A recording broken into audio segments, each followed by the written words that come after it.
Hey, good morning. This is Joe from Citrus County Porch Life bringing you the AA Word of the Day for February 11th, 2025. And the word for the day, the limits of self reliance. We asked ourselves why we had them, in, quote, in brackets, fears. Wasn't it because self reliance failed us? And that's a quote from the Big Book of Alcoholics Anonymous, page 68. This is a daily reflection commentary. All of my character defects separate me from God's will. When I ignore my association with Him, I face the world and my alcoholism alone. It must depend on self reliance. I have never found security and happiness through self will, and the only result is a life of fear and discontent. God provides a path back to Him and to His gift of serenity and comfort. First, however, I must be willing to acknowledge my fears and understand their source and power over me. I frequently ask God to help me understand how I separate myself from Him. And this is so true with me. I had so many fears when I was younger. Most revolved around my being abjectly poor.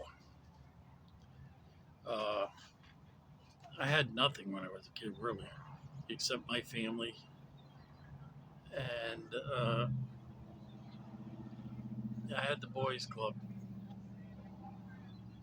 and it was very much, so it's hard to explain. I felt so less than because I lived in the projects. All my friends had regular houses.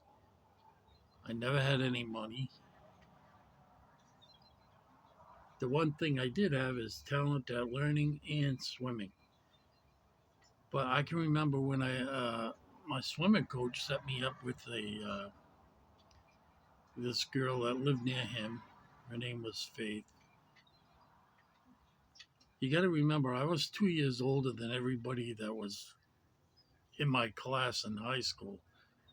So the junior year, some of them were 17. I was just turning 15 and had never really dated. And some of these guys had dated multiple women, or girls rather. And so even that made me feel like less than. But I was terrified at the thought that someone that I liked would find out where I lived. Now that's even my guy friends. Uh, so I would always go to their house. Um, I was 15. I wasn't driving when I started going out with Faith, and uh, I would go to her house. I never wanted her to even see where I lived, and it was a real fear that someday someone would show up at my front door and find out that I had lived in the projects, and that would have really broken me. Uh, but the one good, two things. One, drinking helped me uh, not face those fears. I felt good when I drank, and I didn't worry about whether I had any money or not.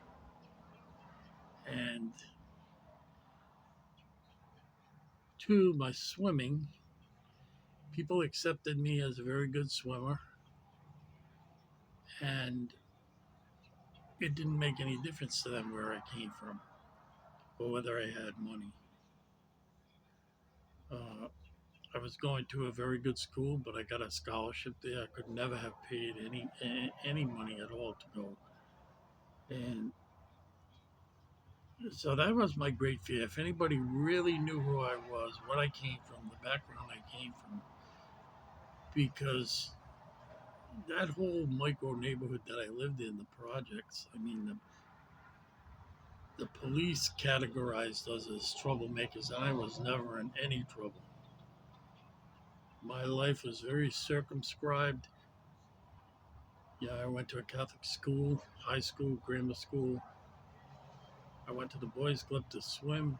I went to the boys' club with my high school team. They rented it out there.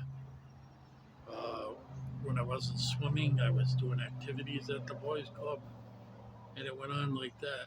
And in the end, when I became an adult, no one cared about that.